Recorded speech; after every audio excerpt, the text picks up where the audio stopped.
Կենտրոն հեռուստաընկերությունը և Drive Media-ն ներկայացնում են։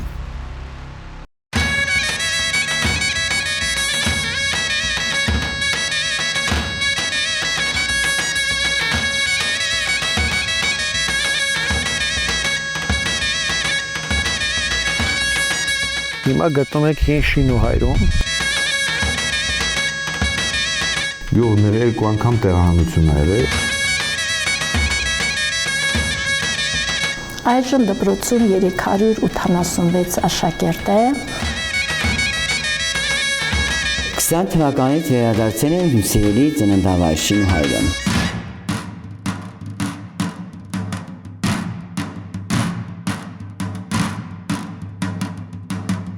Հիմա գտնում եք հին Շինուհայրում։ Պատմությունն այստեղից է սկսվում, սրբավայրեր ունենք, այցելում են։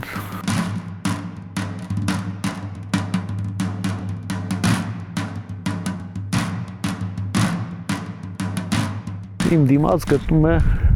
Սուրբ Ստեփանոս եկեղեցին, գյուղի կենտրոնական եկեղեցին է, գոյություն ունի 17-րդ դարի առաջին կեսից, գործել է մինչև 1920-ական թվականների սկիզբը, այնուհետև կապված խորհրդային իշխանության հաստատման հետ, եկեղեցին փակվել է եւ վերածվել կոլտնտեսության պահեստի։ Ինքը բավականին մեծ եկեղեցի է։ Իմիջիայլոց այստեղ հոգևորականներ են եղել նաև իմ պապերը, իմ իրական ազգանունը Տեր Հակոբյան է։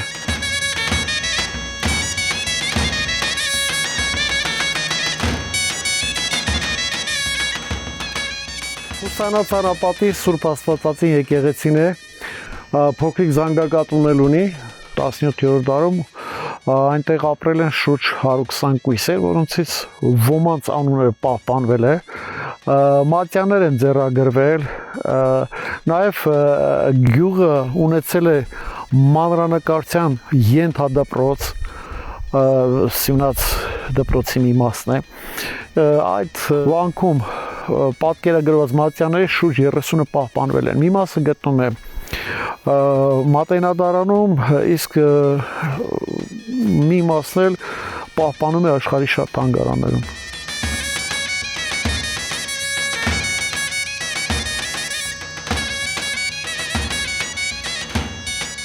Ակների քարանձավներն են, մեր հեռավոր նախնիներն ապրել են այնտեղ։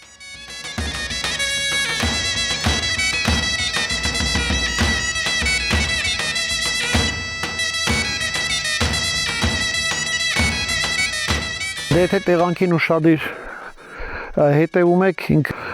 ստրատեգիական առումով բավականին հարմար դիրքում է։ Տեսեք, մի կողմում ձորն է, մի կողմում ժայռերն են, եւ ճանապարհը, որով մենք իջակ է ճանապարհը կառուցվել է 19-րդ դարի վերջին։ Գյուղի այն ժամանակվա գյուղապետի Հայրապետ Շինյանի կողմից։ Ընդհանրապես բոլոր ճանապարհները վերահսկելի են եղել։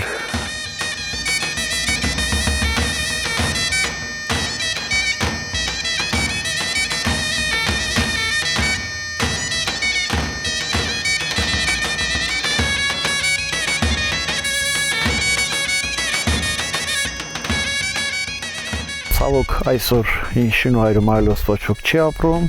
որովհետև 1960-ական թվականներին կապված Տաթևիկի շինարարության հետ բարձրացել են Եռաբլրի դաշտ։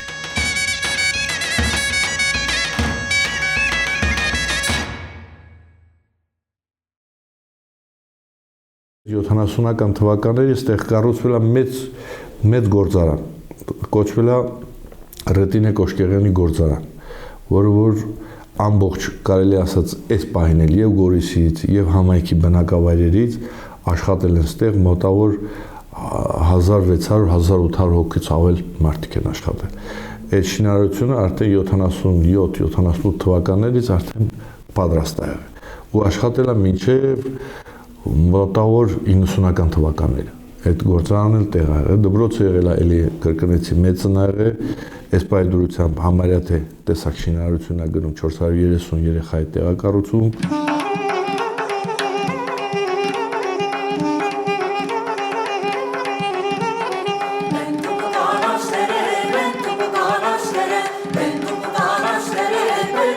Party. Ինչպես տեսնում եք, շինարարական աշխատանքները ընթանում են։ Մենք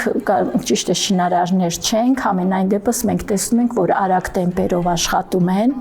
նույնիսկ ամառվա շրջանում ամառը իրենք աշխատում են մինչև ժամը 11-12 երեկոյան։ Նոր դպրոցը, եթե չեմ սխալվում, 450 աշակերտի համար։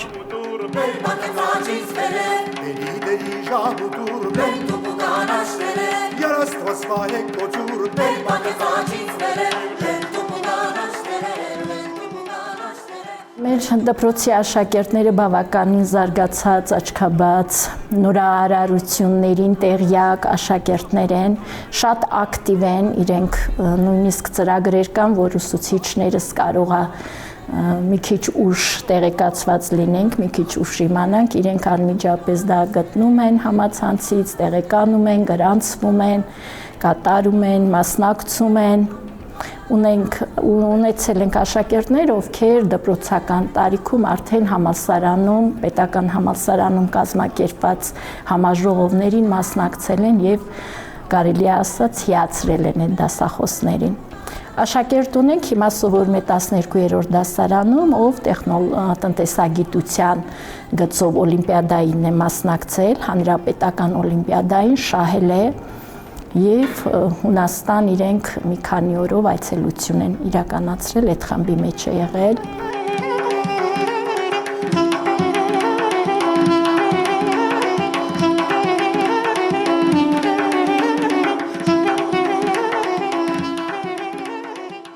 Մեր գյուղը այս պայդրությամբ մարզի ամենամեծ գյուղերից մեկն է,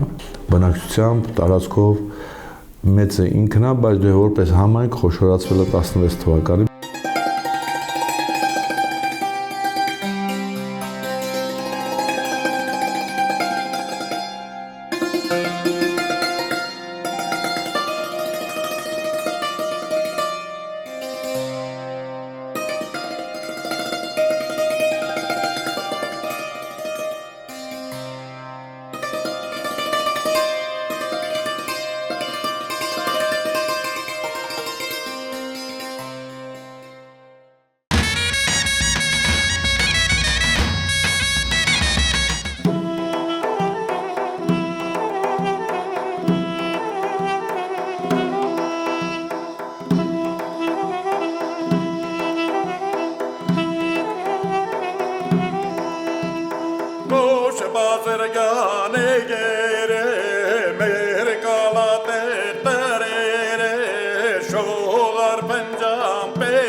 Մշակույթի տունը ունեցել, ուղղակի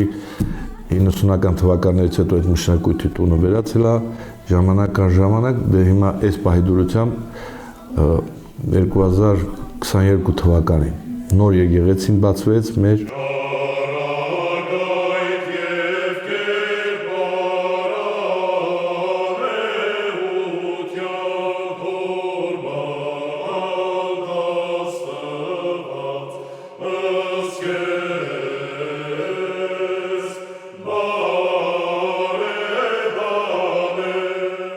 երաշտական դպրոցը կարելի ասած վթարային վիճակում էր, որը որ հիմնովին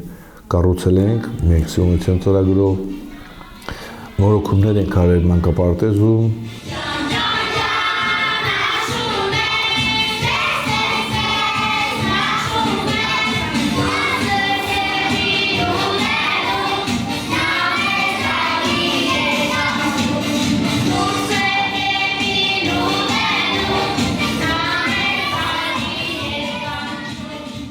Մանկապարտեզը գործում է 1974 թվականից մինչև առեսօր։ Ընթացքում եղել է կարճաժամկետ ընդհատումներ, բայց հիմնականում աշխատել է նախակրթարանը տարիներ շարունակ։ Շենքը տիպային շենք է, նախատեսված է 180 երեխայի համար, իսկ այս պահի մենք ունենք 94 երեխա, 5 խումբ։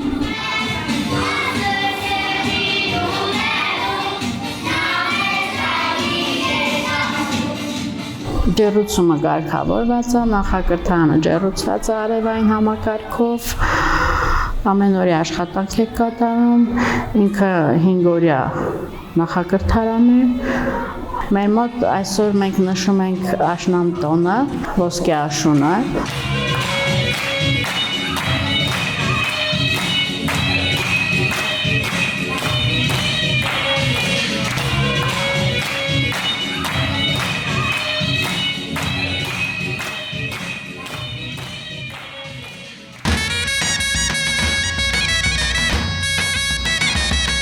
Տարբեր բնակավայրերում ունենք հասարակական կազմակերպություններ, դուք տեսաք, որ նեղ Արտյոմ Սյունեցին աշխատում է, մեր հնարավորություն ենք տվել, որպեսզի երեխաները զբաղեցնի ինքը կոնկրետ։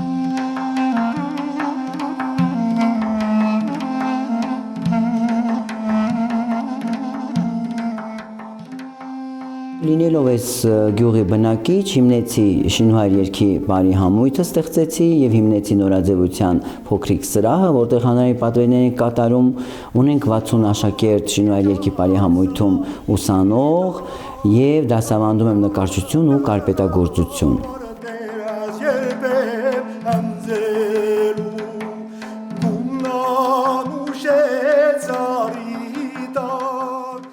Շինուհայր երգի բարի համույթի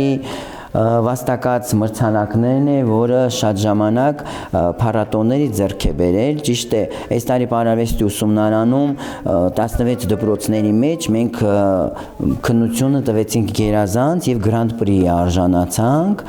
Շինուհայր գալուց հետ կապված մեծ երազանք եմ ունենալ ազգագրության թանգարան։ Օրինակ, այս թանգարանը ճիշտ է համալրված չի ինքը իր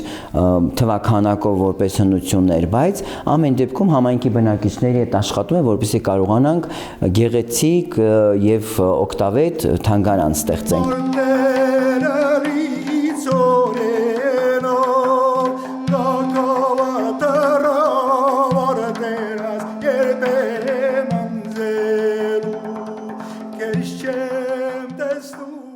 Տեսեք, որ եղել եք դուք արդեն հին Շինուհայրում, տեսած կլինեք այդ հին կառույցները, որոնք որ ոչ այդքան ամբողջությամբ պահպանված են եղել։ Այնտեղ ուղղակի եղել է մեկի կտուրը, մյուսի բալկոնն է եղել ու ոչ բոլորն են ունեցել հնարավորություն, որ առանձին ունենան մառաններ։ Սրանք հանդիսացել են տարաները, նրանց այդ սառնարանները, այսինքն որոնք որ կարողանան հողի տակ պահեն եւ երկար օգտագործել։ Հետո մենք գալիս ենք օրինակ տրեխներին, ես շատ կուզեի տրեխների մասին այս պատմությունը գեղեցիկ է պատմել,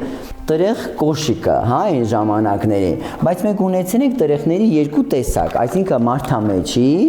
եւ աշխատանքային։ Սնդուկները հանդեսացել են նրանց օժիթի հիմնական մասը, որովհետև օրինակ մեր տարածաշրջանում, երբ որ աղջկան կնության են տարել, նրանք մեքենաներով օժիթներ չեն տարել։ Ունեցել են մի հատ հարսնացուն, որին որ արդեն պետք է տեղափոխեն, ասենք խոտից գար Շինուհայր կամ Շինուհայրից գնար Հալիձոր, Տաթևից գար խոտ, ունեցել են մեծ ծածկոց, ողջա է կոչվել դա այդպես։ Հարսի ինչ որ բաներ են, պատկանելի իրեր են եղել, զգեստներից միջև զարդեր, օժիթի հասանելիքները դրել են այդ ողջայի մեջ, կապել են կամ ամուսինն է շալակել կամ հենց հարսնացուն ինքն է շալակել։ Սա նաև եղել է նրանց ավանդական պահպանման վայրը։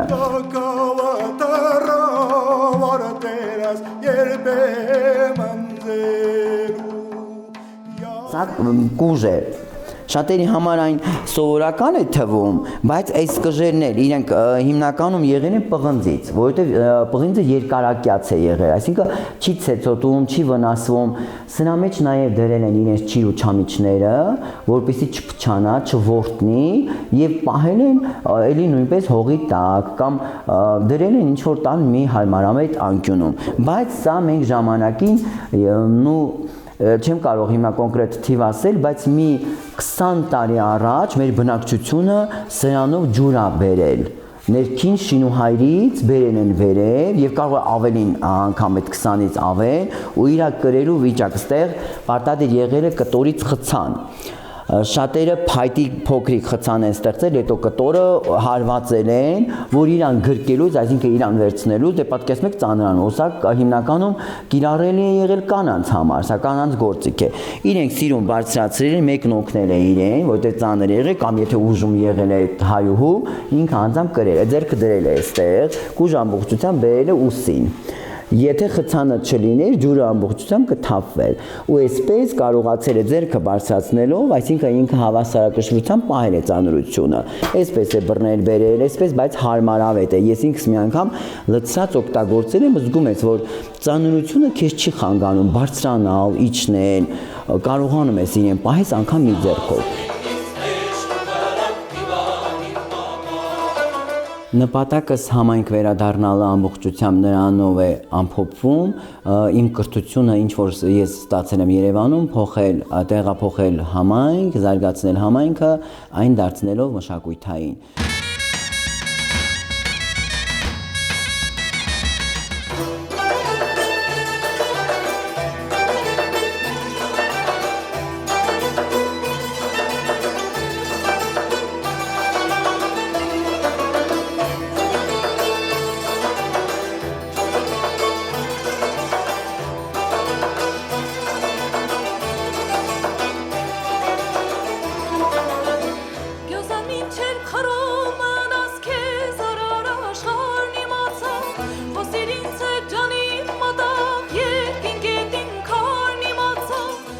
Շինուհայրի հիվանդանոցը ստեղ գործել է 1986 թվականից։ Հետագայում մի քանի անգամ վերանվանվել է, կոչվել է Շինուհայրի ՓԲ, հետագայում Շինուհայրի ՊՕԱԿ, իսկ հետագայում մենք միացել ենք Տաթևի ԱԿ-ի հետ եւ դարձել ենք Տաթևի առողջության առաջնային պահպանման կենտրոն։ Ներկա պահին սպասարկում ենք 7 գյուղ, ընդհանուր առմամբ 4850 բնակիչ։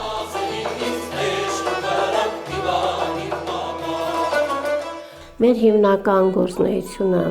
վերաբերվում է բնակչության հիվանդությունների կանխարգելմանը, բուժմանը, հիվանդների դիսպանսերիզացիային, ինչպես նաև երկրորդային հիվանդություններով հիվանդների այդ կանխարգելմանը։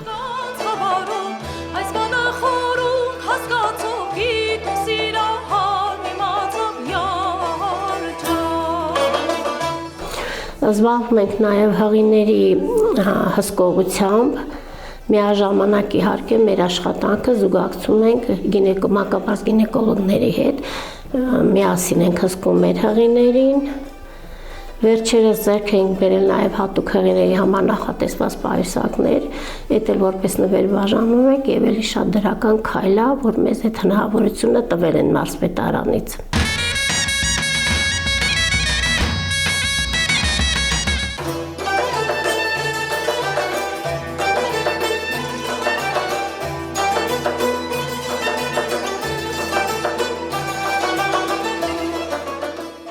Ստեղ գյուղում Շինուհայրում տարբեր գործողություններ եք անում, ասեք, ռոռոկման ջրերի ցանցն եք ուզում նորոգենք, մի մասը արված է, արդեն մեծ մասը կարելի ասած արված է, որ եւ այդ ռոռոկումը օգուտ կտա եւ Հալիձոր գյուղին, եւ Շինուհայր գյուղին։